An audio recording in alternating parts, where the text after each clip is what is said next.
Hello class, this is Dr. Reyes-Fournier coming to you live, and we have today our wrap-up for week 4, where we're talking about different therapy styles to work with Tom the gambler.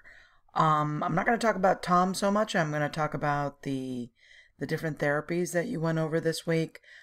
Specifically, I want you to get more in-depth information on them, because they're often used in addiction treatment. Let's start with motivational interviewing.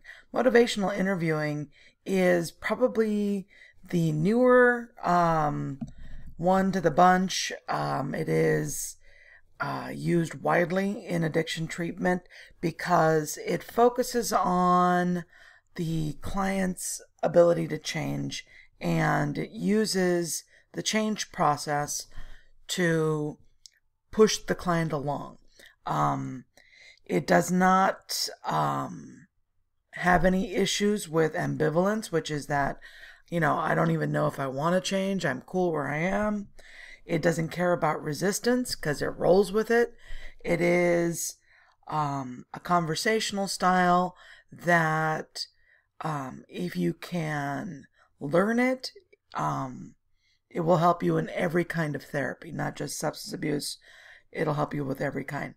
So the 5 principles, as many of you brought up: you express empathy, you develop discrepancy. A lot of you didn't even mention the discrepancy part, which is really important. This is where you show the client, these are your goals, and this is what you're doing right now. What you're doing right now is never going to get you your goal. But you're not telling them that. The way that you present it to them is for them to see that, what they're doing isn't going to get them what they want. So, for example, a client will say things like, well, I don't have a drug problem. And then you could say things like, well, let's talk about your goals. And the goal is, well, I want to get my kids back. And then you're like, okay, well, my understanding is that you need to test clean for 6 months to be able to get your kids back. So, is what you're doing right now going to get you your kids back? You ask them the question because they have to come up with their own answers. If they continue to think, oh, no, but the drugs aren't a problem, you're pointing out that obviously it is a problem because you're never going to get your kids back if you continue to use. And motivational interviewing is one of those only therapies that you do while the client is still using. Most of the therapies developed are, specifically after they stop using. And motivational interviewing is something that you could use while they're still currently in their addiction. Expressing empathy, that's something that you should be doing all the time. We need to normalize what they're feeling. Sometimes they feel like, no one's ever felt like this. It's like, I've seen this many times, and I understand how difficult this can be to make these decisions, to understand what's going on with you. You want to strike that, partnership with them in the sense that you are there for them to get better. Let's see, I'm going to keep going down. Expressing empathy, developing discrepancy. We already talked about that. We do not argue. We never argue with a client. You know why? If we argue with a client, we already lost. We don't need to be right. We're not going in there to convince them of something. If they want to continue to use, or if they want to continue to behave the way they do, all you do is you continue to point out, look, I'm just saying that what you're doing isn't going to get you what you want. And, I'm here to facilitate, your goals. And that's it. And there's no other reason why I'm there. Rolling with resistance. You are going to be using empathy and things like that. When clients are like, I don't want to talk to you, and you're like, no, I totally get it. I get it. It's very difficult. You don't know me. You don't know if I'm going to be cool about this. You talk to them like that. We're not there to badger people and to force them into something. They have to choose to do this. Reframing is taking something and making them look at it in a different light. So when you're like, oh no, I'm always working, you're like, hey, you're a hardworking person, aren't you? So taking it from that, victim, I'm always working, to, wow, you're really hardworking. That makes them look at it differently. Okay? Taking responsibility for what they do. I'm going to be giving you this. Oh, supporting self-efficacy. This is a big one, and you'll see it also in solution focus. Self-efficacy is that ability, is that understanding that you can do something. Okay? And what we're finding, self-efficacy is a theory, or is a term that Albert Bandura came up with, and it's about, I can do this. And apparently, with all the research that they're doing, is that self-efficacy is probably the biggest determining factor of whether or not you can do something.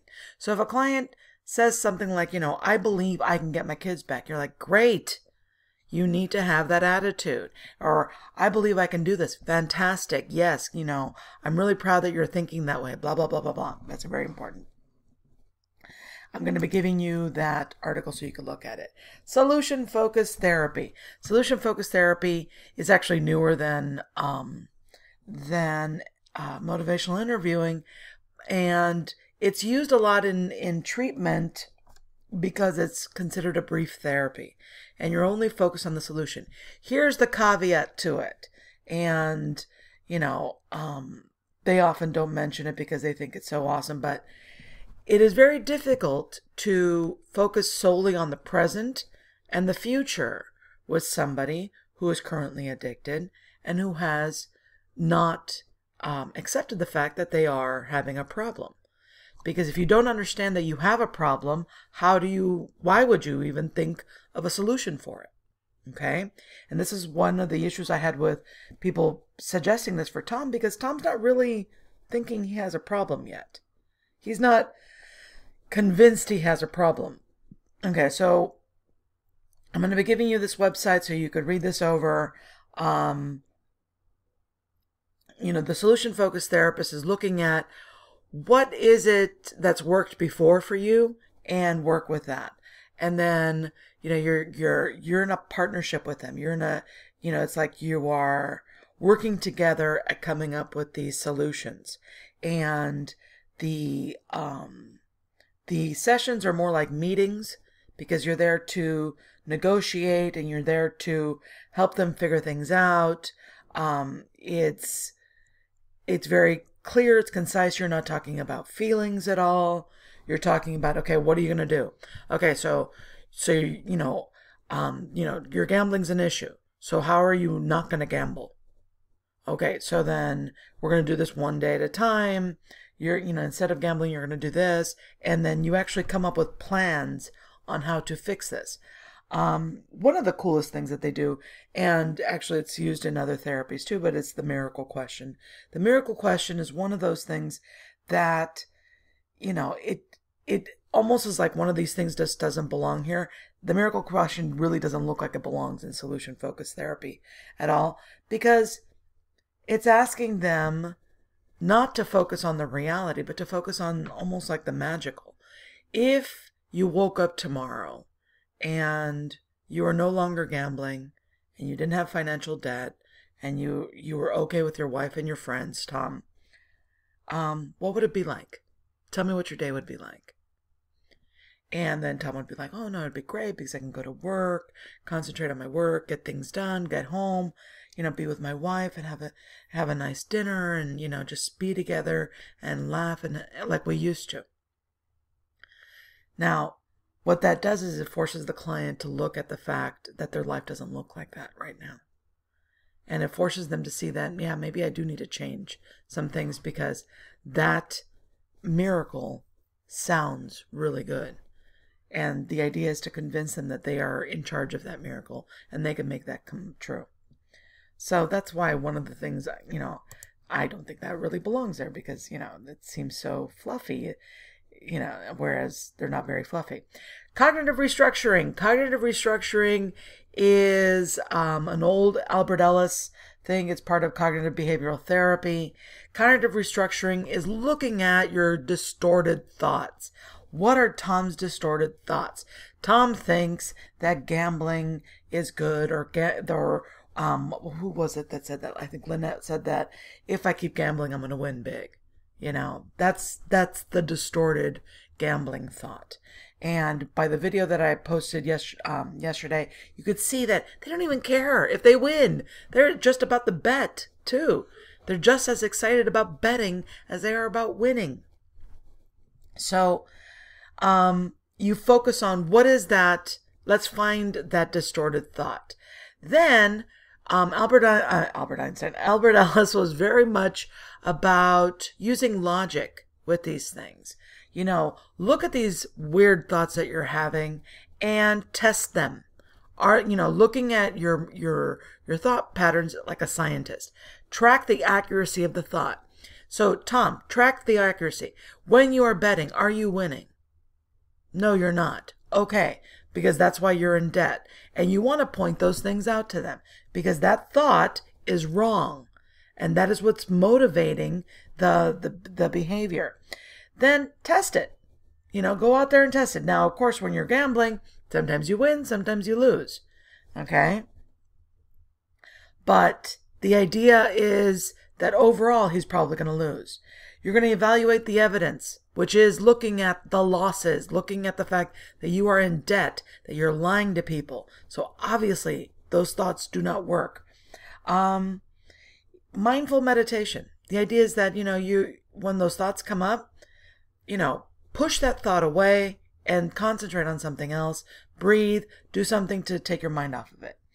Be nice to yourself. Self-compassion. That is one of the biggest problems that people have, is that they're too hard on themselves. And even in Tom's case, and most addicts' case, one of the reasons why they choose not to stop is that the moment that they stop, they get really hard on themselves, and they're very mean to themselves, and they punish themselves. And using again, and even relapse, is almost a sign of self-punishment, because they're saying, you know what, I don't deserve to live, or you know what, I don't deserve to have these people love me because I'm just a jerk, or and I'll never get better, and I just keep hurting people. And that's another distorted thought that needs to be addressed and attacked and negated and investigated, and all the good stuff that you need to do when you do cognitive restructuring. So in my opinion, being where Tom was at, I would start with motivational interviewing. I'd hit him up with some cognitive restructuring to have him see that some of his thoughts were just not working, and that are distorted thoughts. And then once all of that is handled, and once he's established, yes, I have a gambling problem, I need to stop it, then I would hit him up with some solution focused. And that's what the big part of the question is to see that you could use all these techniques. And a therapist is only as good as his toolbox. If you have all of these therapies to pull from, the more therapies that you understand and know how to use, you have more things to help your clients. So